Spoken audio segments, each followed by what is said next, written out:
दोस्तों जय हिंद। मैं हूं रवि शुक्ला और आप मेरे साथ देख रहे हैं the new Bharat. The new Bharat की तरफ से हम उम्मीद करते हैं आप जहां भी हैं स्वस्थ मस्त और व्यस्त हैं। द न्यू भारत और कौशलम ट्रस्ट के संयुक्त तत्वावधान में प्रति रविवार और बुधवार हम लेकर आते हैं टीएनबी महाभारत कथा। और आज रविवार की शाम हम एक बार फिर उपस्थित हैं आपके बीच टीएनबी महाभारत कथा के साथ में, जहां हमारे साथ में आदरणीय लीना मेहंदले जी जुड़ती हैं और मधुकर सिधै जी। लीना मेहंदले जी जो कि भारत की एक बहुत महत्वपूर्ण आईएएस अधिकारी रह चुकी हैं, देश सेवा के साथ अब समाज और संस्कृति सेवा में वे हमारे साथ जुड़ी हुई हैं। एक वैचारिक श्रृंखला के अंतर्गत हम लेकर के चल रहे हैं इस कार्यक्रम को, जिसका उद्देश्य है कि हमारी संस्कृति, हमारी सनातन संस्कृति और इतिहास के साथ में भावी पीढ़ी को पोषित किया जा सके। और इस उद्देश्य के साथ महाभारत कथा प्रसंग और उसके पात्रों के साथ में हम इस कथा को, इस कहानी प्रसंग को आदरणीय मैम के माध्यम से, कथा कथन के माध्यम से प्रस्तुत करते हैं। तो आइए आज के इस कार्यक्रम का आगाज, इसकी शुरुआत आप सभी के स्वागत के साथ में मधुकर जी से हम अनुरोध करते हैं कि वे आएं और शंखनाद के साथ इस कार्यक्रम का शुभारंभ करें। नमस्ते रवि जी, लीना जी और सभी श्रोताओं को हमारा नमस्ते। पहले प्रार्थना होगी, बाद में शंखनाद होगा और उसके बाद लीना जी हमेशा जो श्लोक पढ़ते हैं वही श्लोक आज मैं बजाने वाला हूँ। श्लोक का बहुत नाम है बढ़िया। ममामि देव पुरुष पूर्णमस्य विश्वस्य परम निदानम वेत्तासि वेद्यम च परम च धानम धाम त्वया ततम विश्वम अनंत रूपम। यही श्लोक बजाने वाला हूँ। पहले प्रार्थना।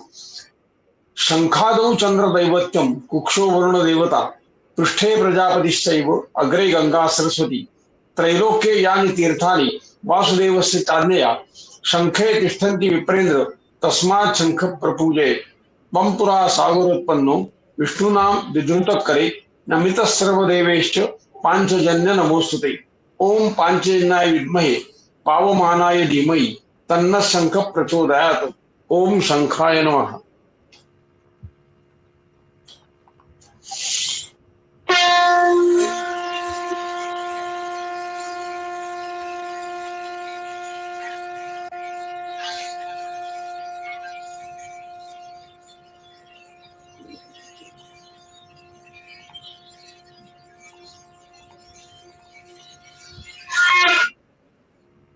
अभी श्लोक।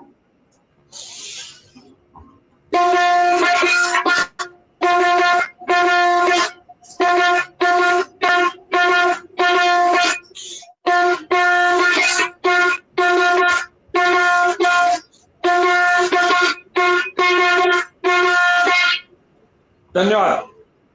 बहुत बहुत धन्यवाद सर। आपके शंखनाद के साथ में कार्यक्रम का आगाज हुआ और आज का विषय है द्वेतन वन में पांडवों का विचार मंथन। मैम आपसे अनुरोध है कि आप आएं और द्वेतन वन में पांडवों का विचार मंथन इस विषय को आज आगे बढ़ाएं। टीएनबी महाभारत कथा का आज 41वां भाग है और अब तक यदि आप इस कार्यक्रम से नहीं जुड़े हैं तो आप पिछले कार्यक्रमों के साथ जुड़ें। पिछले कार्यक्रम के जो प्रसंग हैं, जो कहानियां हैं, वे यकीनन आपको बहुत सारी सीख प्रदान करेंगी। आइए जुड़ते हैं द्वेतन वन में पांडवों के विचार मंथन के साथ में, जहां की जिसे की प्रस्तुत कर रही हैं आदरणीय मैम। मैम स्वागत है आपका। नमस्कार। और हम प्रतिदिन की तरह पहले गणेश वंदना करते हैं। वक्रतुंड महाकाय सूर्यकोटि समप्रभ निर्विघ्नं कुरु मे देव सर्वकार्येषु सर्वदा। और जो श्लोक जो अभी हमने शंख पर सुना उसी की प्रस्तुति ये श्री कृष्ण के लिए। त्वमादिदेवः पुरुषः पुराणः त्वमस्य विश्वस्य परं निधानं वेत्तासि वेद्यं च परं च धाम त्वया ततं विश्वमनंत रूप। तो हे अनंत रूप, विश्वरूप श्री कृष्ण, आप हमें हर तरह से हमारे अन्य व्यवहारों में भी और इस कथा प्रसंगों में भी हम मान के चलते हैं कि आप हमारे साथ हैं और सुन रहे हैं। तो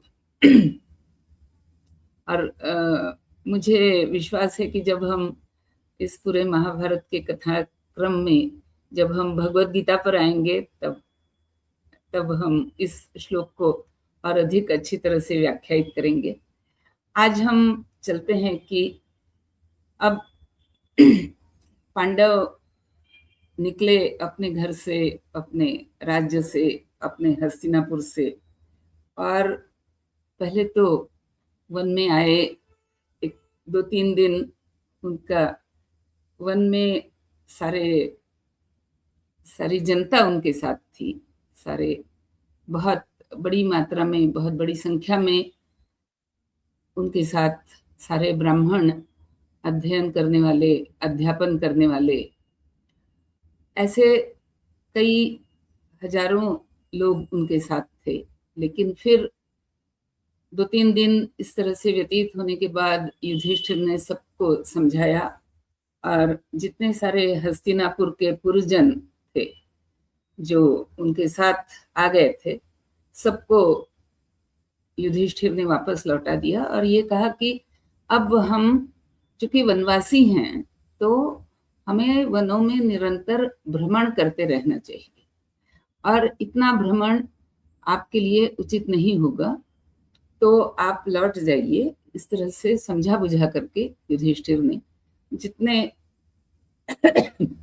पुरजन थे उनको तो वापस लौटा दिया, और जो उनके साथ ब्राह्मण इत्यादि रहना चाह रहे थे ताकि शास्त्रार्थ में और अध्ययन में अपना समय व्यतीत कर सकें, वे सारे के सारे रह गए, क्योंकि सूर्य से एक अक्षय पात्र की प्राप्ति हो चुकी थी।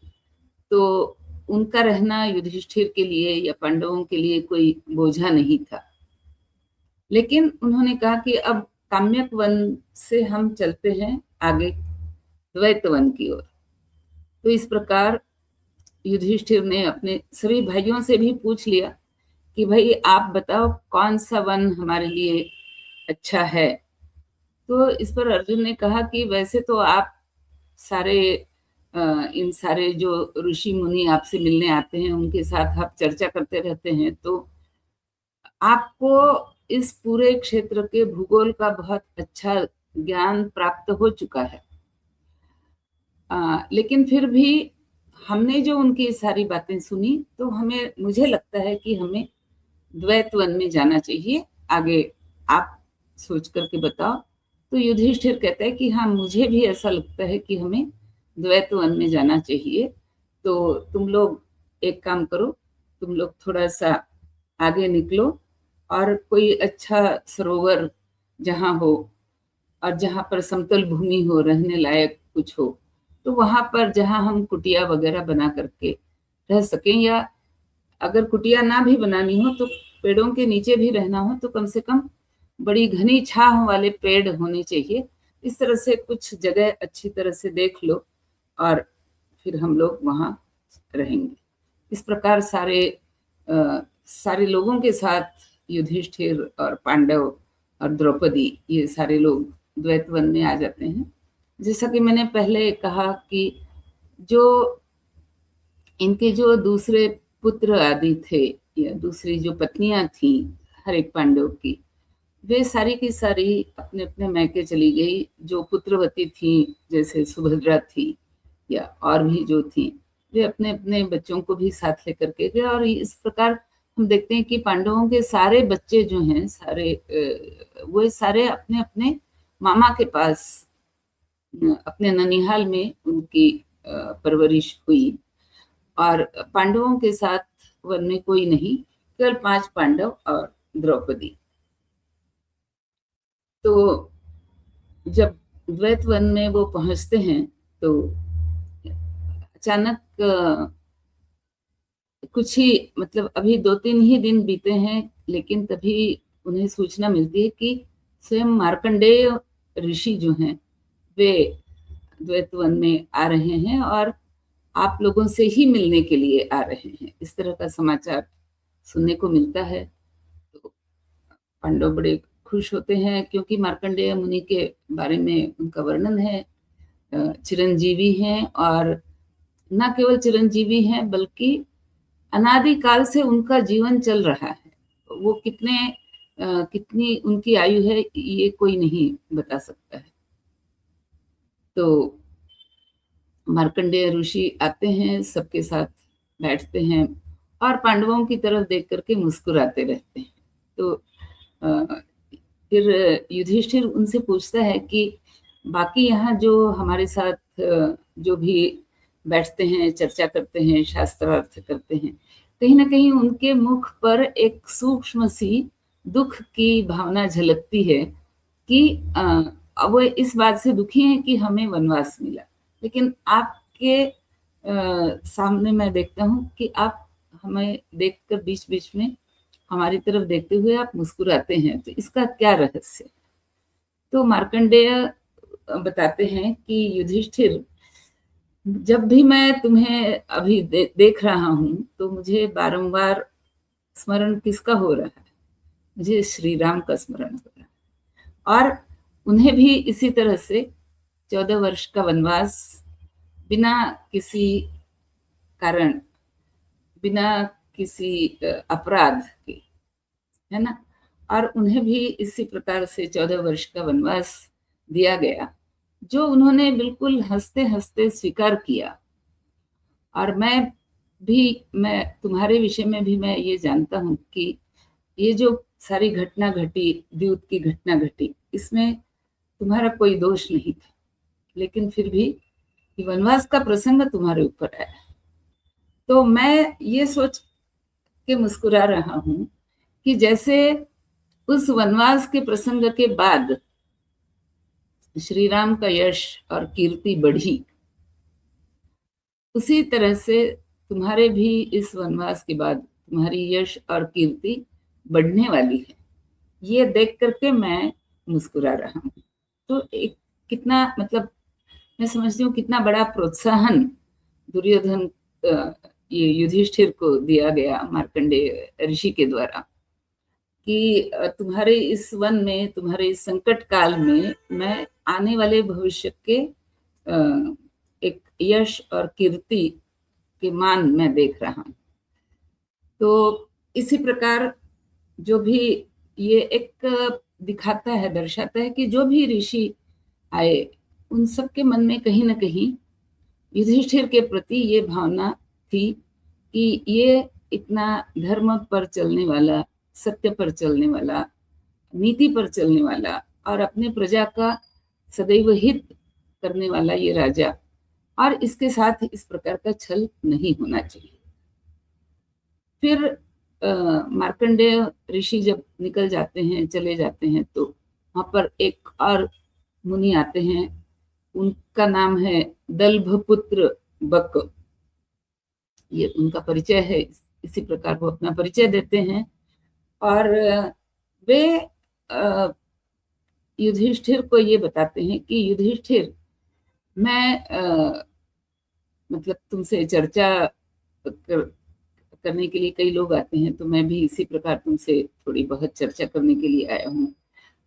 और फिर जो संवाद होता है दल्भपुत्र बक और युधिष्ठिर में, तो उसमें ऋषि बताते हैं कि देखो, मैं तुम्हें ये समझाना चाहता हूँ कि समाज को अगर आगे ले जाना है तो समाज को एक तत्काल जिन दो बातों की आवश्यकता होती है, वो एक होता है कि ज्ञान, जो कि सारे समाज को ज्ञान देना और उन्हें ज्ञानी बनाना, उनकी कुशलता बढ़ाना, ये ब्राह्मणों का काम है।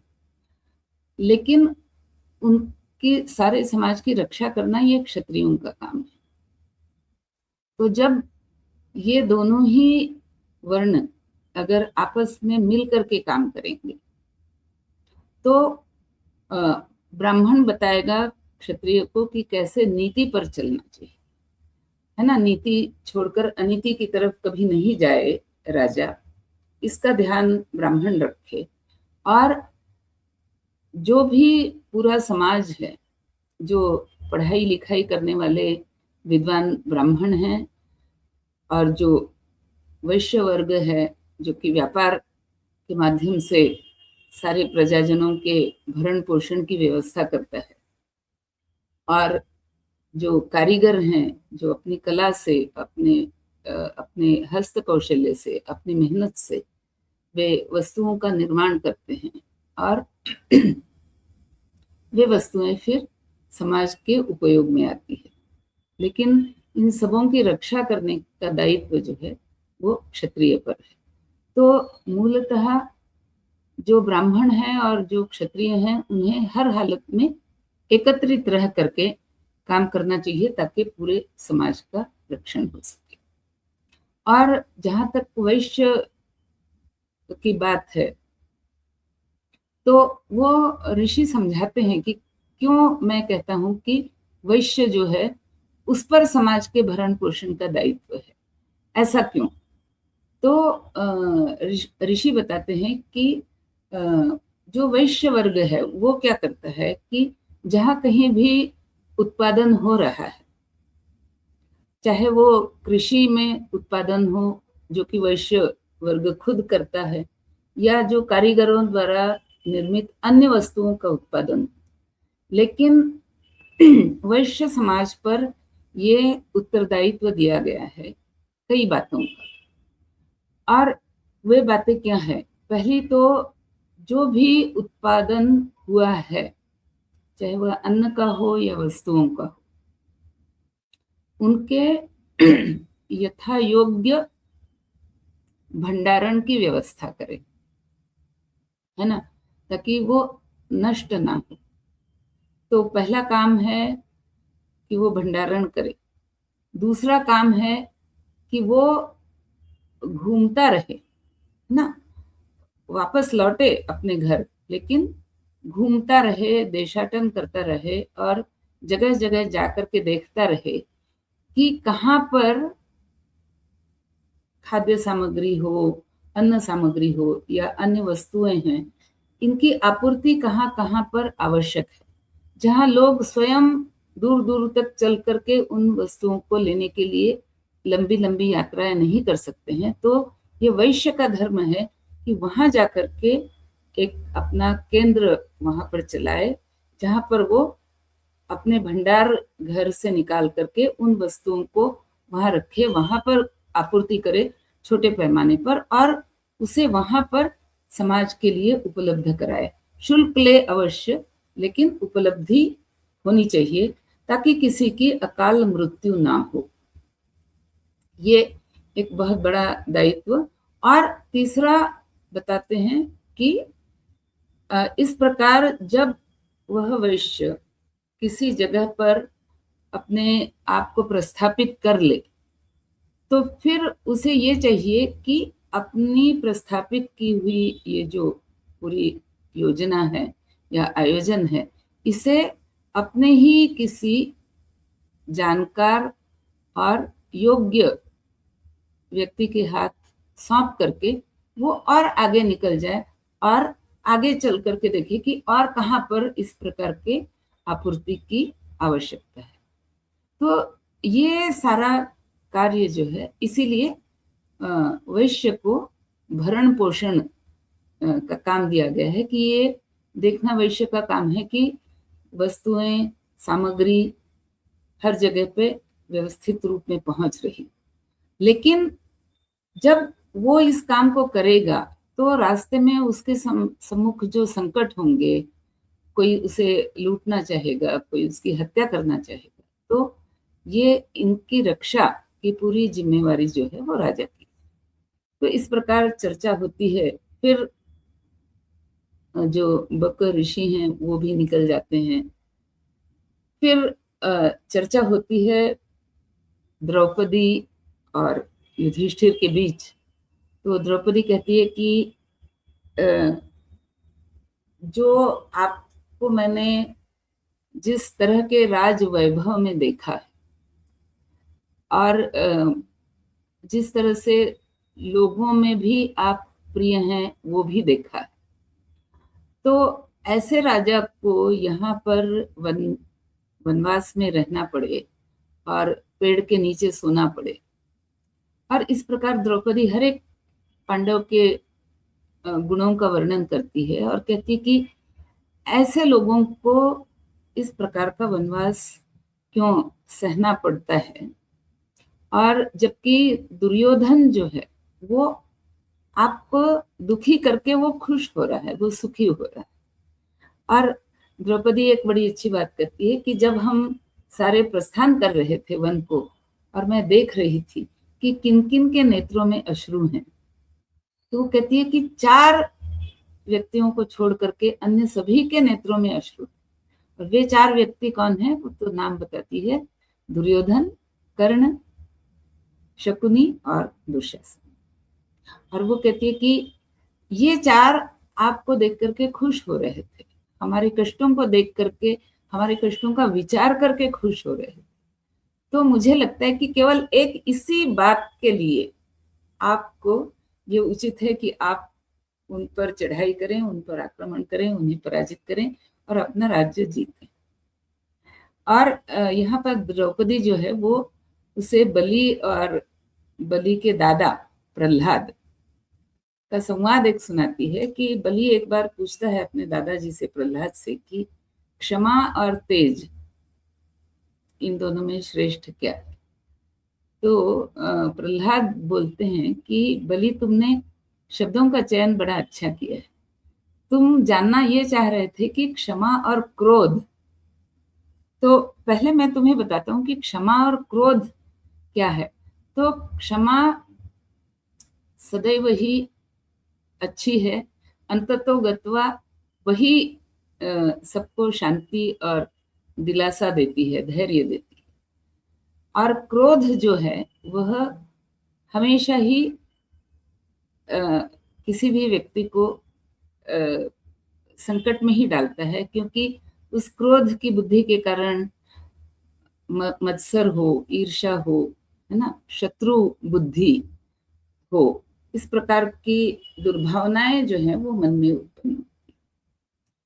तो यदि हम तुलना करें क्षमा और क्रोध के बीच, तो निस्संदेह क्षमा ही श्रेष्ठ है। लेकिन यहाँ मैं एक बहुत सुंदर श्लोक यहाँ महाभारत में कहा गया है कि प्रहलाद बोलते हैं कि किसी भी व्यक्ति ने अगर अनजाने में कोई अपराध किया है तो उसे एक बार क्षमा करना ही आवश्यक है, वही उचित है। लेकिन कभी कभी कोई व्यक्ति जानबूझ करके अपराध करता है, और अपराध कर लेने के बाद वो आपके सामने आकर के ऐसे जताने लगता है मानो उसने अनजाने में अपराध किया है। तो ऐसे व्यक्ति का अपराध चाहे कितना ही छोटा भी क्यों ना हो, उसे कभी भी क्षमा नहीं करनी चाहिए, उसे अवश्य ही दंडित करना चाहिए। तो मतलब कितना बड़ा एक नियम बता दिया यहाँ प्रहलाद के माध्यम से कि क्षमा। और दूसरी बात प्रहलाद ने कही कि क्षमा भी सदा सर्वदा उपयोगी नहीं है, अगर उसकी अति हो जाए तो वो भी मनुष्य के लिए घातक है। और ऐसी क्षमा नहीं चाहिए जो कि मतलब जो उचित व्यक्ति के लिए नहीं है, अपात्र के लिए है, उचित समय में नहीं है, उचित काल में नहीं है।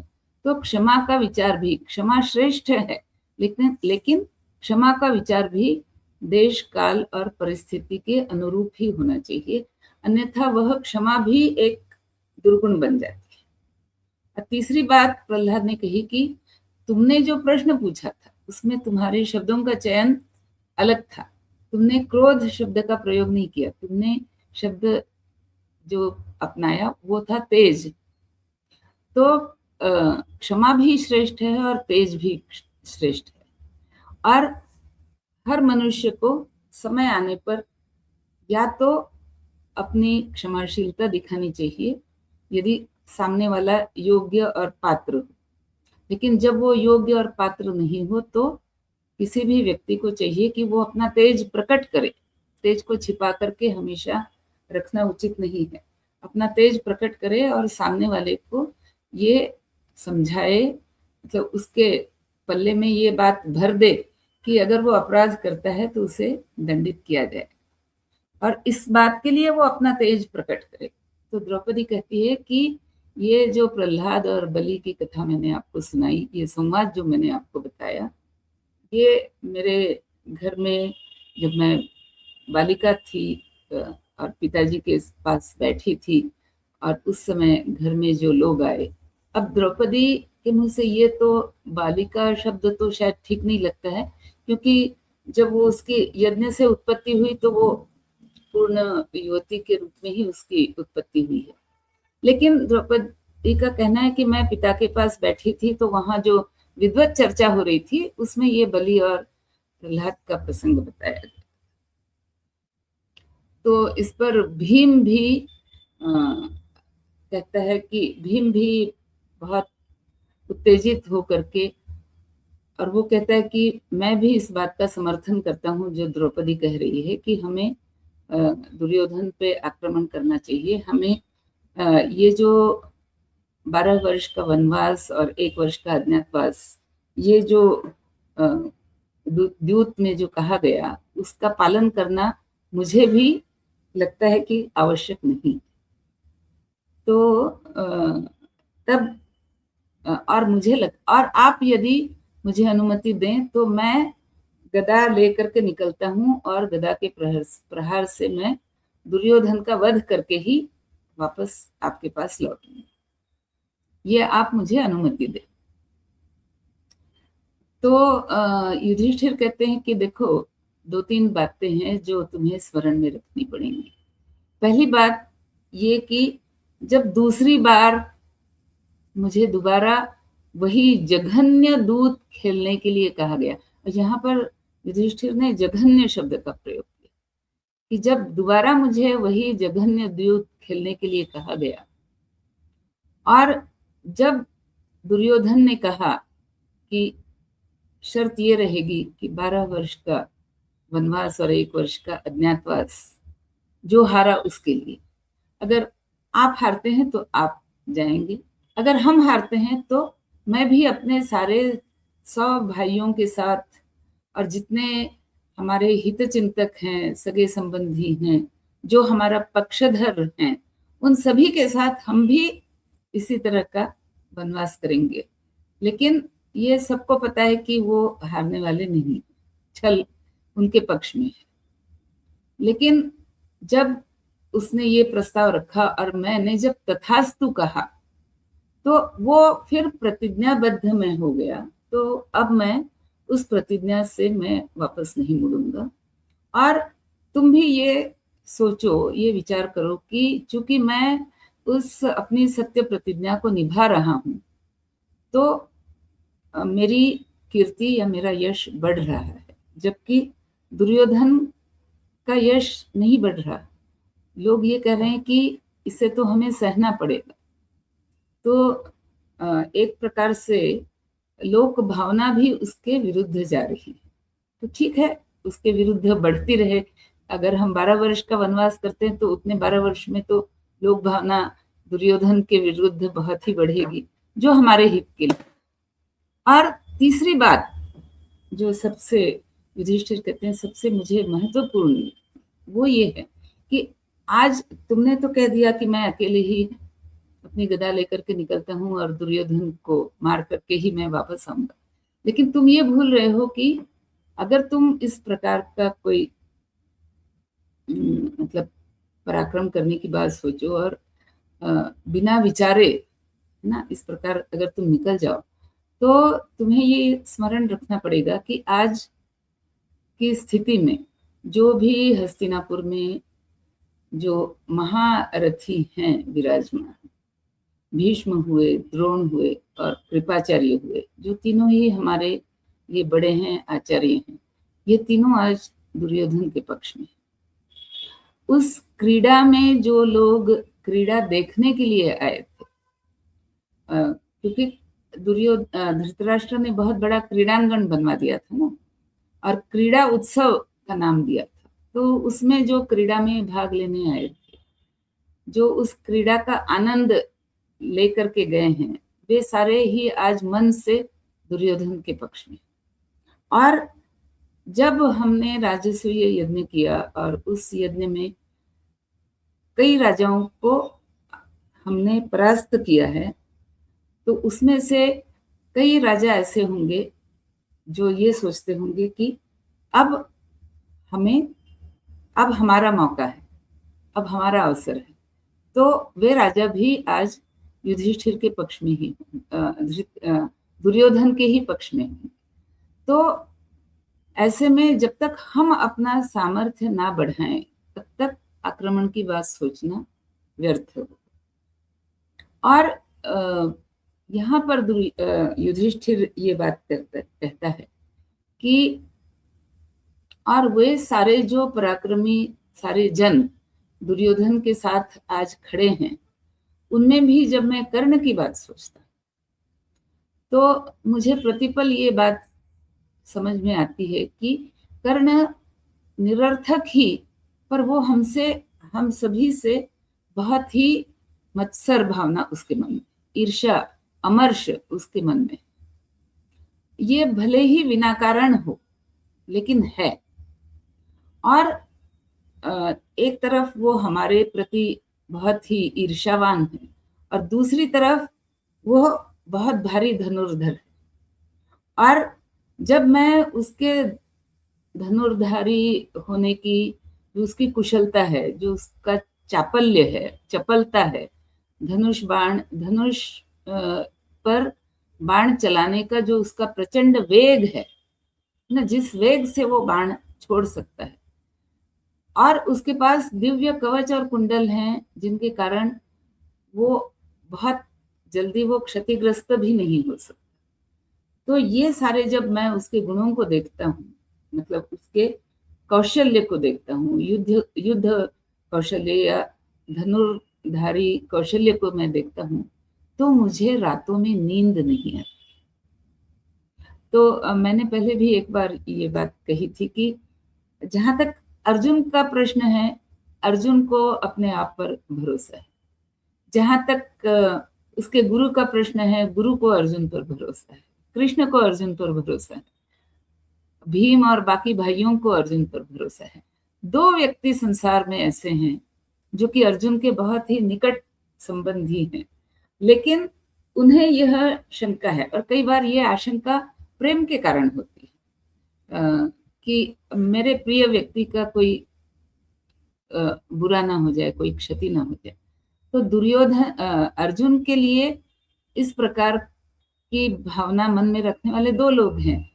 एक है युधिष्ठिर और एक है स्वयं देवराज इंद्र, कि कहीं ऐसा तो नहीं कि कर्ण और अर्जुन का सामना हुआ तो अर्जुन की अपेक्षा कर्ण ही श्रेष्ठ धनुर्धर कहीं सिद्ध हो गया। तो ये भावना युधिष्ठिर के मन में है और इसीलिए वो कहते हैं कि मुझे नींद नहीं आती। तो और ये सुन करके, ये कह करके युधिष्ठिर भी विषाद युक्त हो जाते हैं और भीम भी विषाद युक्त हो जाता है, द्रौपदी भी विषाद में डूब जाती है। लेकिन तभी वहां पर व्यास मुनि आते हैं और व्यास मुनि ये कहते हैं कि मुझे अपनी ध्यान की अवस्था में ये पता चला कि तुम लोग अत्यंत ही विषाद पूर्ण बातें कर रहे हैं, इनसे केवल मन में अवसाद ही उत्पन्न होगा, इसलिए मैं शीघ्रता पूर्वक यहाँ चला आया तुम सबसे मिलने के लिए और ये बताने के लिए कि इस तरह की अवसाद भरी बातें तुम लोग आपस में ना किया करो। और जहां तक अर्जुन का प्रश्न है, तो अर्जुन की तैयारी कराओ, क्योंकि अंततः विजय के लिए आपको जिन शस्त्रास्त्रों की जरूरत होगी उसको धारण करने में केवल अर्जुन समर्थ है। और अर्जुन के लिए मैं एक ऐसी विद्या का तुम्हें मंत्र देता हूं जो तुम आगे चल करके अर्जुन को सिखाओ और फिर उसे शस्त्र प्राप्ति के लिए और अस्त्र प्राप्ति के लिए देवताओं के पास भेजो। तो और वह विद्या मैं तुम्हें अभी सिखाना चाहती हूँ। तो युधिष्ठिर का प्रश्न होता है कि भगवान आप वह विद्या डायरेक्टली अर्जुन को ही क्यों ना सिखाए, आप मुझे सिखाने की बात कर रहे हैं और फिर मैं अर्जुन को सिखाऊं, तो आप स्वयं ही उसे क्यों नहीं सिखाते। तो उस पर व्यास जी का उत्तर है कि इस पल, इस क्षण का अगर मैं सोचूं तो इस क्षण तुम उस विद्या को ग्रहण करने के लिए पूरी तरह से योग्य हो, पात्र हो।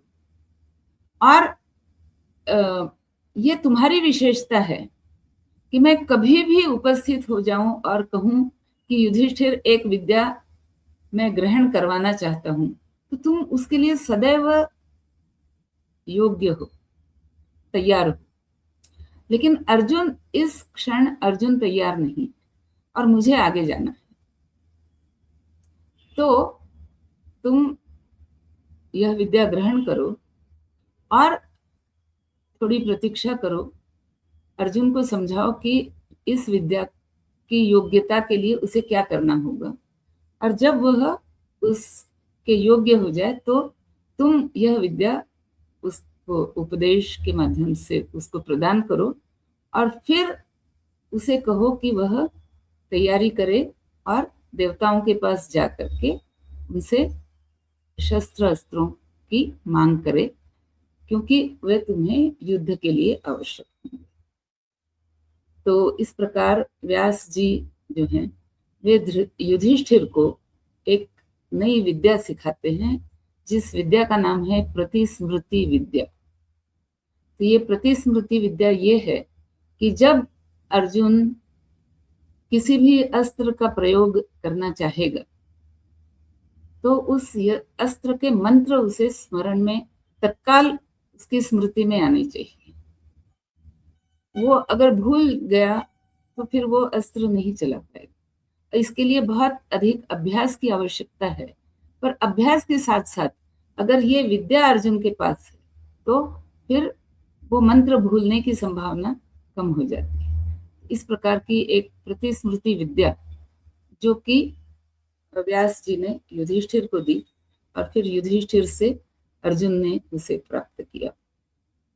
तो और फिर सबने ये कहा कि तो ये एक प्रकार से मुहर लग गई, सबने इस बात को स्वीकार कर लिया कि चूंकि युधिष्ठिर ने कहा है कि मैं प्रतिज्ञाबद्ध हूं, तो मैं तो ये 12 वर्ष का वनवास और 1 वर्ष का अज्ञातवास मैं अवश्य ही पूरा करूंगा। तो सारे भाइयों ने कहा फिर हम तो आपकी आज्ञा के बाहर नहीं हैं, तो जो आप कहेंगे हम भी वही करेंगे, द्रौपदी भी वही करेगी। ये द्रौपदी ने भी स्वीकार किया। तो हम 12 वर्ष का जो ये पूरा काल है इसको हम अपनी तैयारी में लगाएं। इस प्रकार का पूरा संवाद एक तरह से मैं कहूंगी कि 12 वर्षों की योजना बन गई और ये भी तय हो गया कि आज लड़ाई नहीं लड़नी है, लेकिन पूर्ववासियों को अपने स्वभाव से जीतना है। जो ऋषि मुनि यहाँ आते रहेंगे, वनों में आएंगे, मिलेंगे, उनको अपने स्वभाव से, अच्छे व्यवहार से उनको अपनी तरफ करना है, ताकि जब युद्ध का प्रसंग हो तो सारा जनमानस हमारे पक्ष में। इस तरह की योजना बनती है द्वैत वन में। तो अब इसके अगला जो प्रसंग है, जो अर्जुन का प्रस्थान, विद्या भी और अन्य शस्त्र अस्त्र पाने के लिए जो अर्जुन का प्रस्थान है, उस पर हम आएंगे। आज हम यहाँ विश्राम करते हैं और बुधवार को मैं कहीं दूसरी जगह कार्यक्रम में व्यस्त रहूंगी, तो बुधवार को हम कार्यक्रम नहीं करने वाले हैं। रवि जी मैम, बिल्कुल बिल्कुल, इस बात को ध्यान में रखा जाएगा कि बुधवार को यह कार्यक्रम नहीं होगा और सीधे हम रविवार की शाम फिर से भेंट करेंगे। आज द्वैतन मन में पांडवों के विचार मंथन की आपने जो कथा हम सभी के बीच प्रस्तुत की, और जो हमारे साथ अभी देख रहे थे, जो बाद में इसे देखेंगे, वो सभी के सभी यकीनन इस कथा को अपने इष्ट मित्रों के साथ, परिचितों के साथ में साझा करें। हमारा यह अनुरोध है ताकि हम इसके उद्देश्य तक पहुंच सके जिस उद्देश्य के तहत इस कार्यक्रम का आयोजन किया जा रहा है। ठीक रविवार को फिर मुलाकात होगी शाम 8:30 बजे। तब तक के लिए आपसे विदा ले रहे हैं। बहुत शुक्रिया, धन्यवाद, जय हिंद। सबको राम राम।